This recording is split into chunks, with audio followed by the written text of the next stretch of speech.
Hi everyone, this is Charmander, and in this video, I'm gonna do a review of Bella, who is one of the old school, really strong rider heroes in the game. And I'm doing a review on her because currently it is Archipelago Raid, and a lot of people are using riders to node knock or harass people in the field. So I'm just gonna talk about Bella and how good she still is currently, and if she's still worth investing in or not. So let's take a look at her skill. So her first skill is called Fatal Claw, and this skill deals direct damage to a squad with a damage factor of up to 12,000. It has a 50% chance to increase the enemy's damage taken by 15% for 3 seconds. So the good thing about this skill is actually the debuff that increases the damage taken by the enemy for 3 seconds. So potentially in the future, even though Bella is starting to lose her time in the spotlight as one of the best rider heroes, she's still really good, but she's not the best anymore. I would say Felix is better. This debuff that she provides might actually be useful in the future when they release the new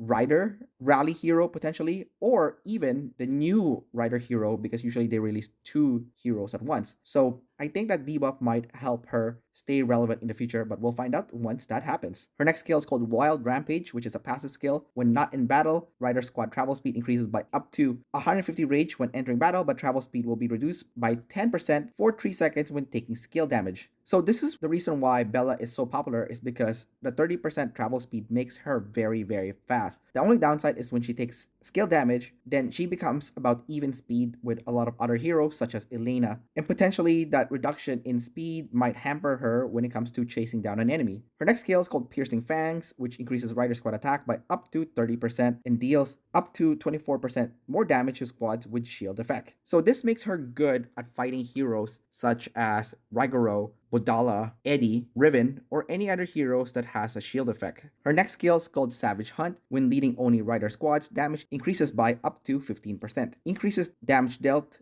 to target squad by up to 12% when its remaining squad size is less than 30%. So this is probably her weakest skill because the enemy squad size is required to be less than 30%. So I guess this is finishing the enemy off kind of skill. Her awakened skill is called Lion's Might, which is a passive skill that enhances Fatal Claw, and after awakening, deals direct damage to target squad with a damage factor of 13,000 and increases the target's damage taken by 20% for 3 seconds. So this makes her attack closer to relevant to today's damage level. So I would say Bella is still relevant, and if you want to have a second rider squad into the field, Bella is still a really good option. So I don't think she's irrelevant yet. She's definitely useful, especially if you are rider main that wants to have multiple rider squads. So even though she is dwindling in regards to not being the best anymore, she's still a very solid choice. So don't overlook Bella just yet. Anyways, that's about it for this video. Don't forget to like and subscribe, and I will see you next time. Bye bye.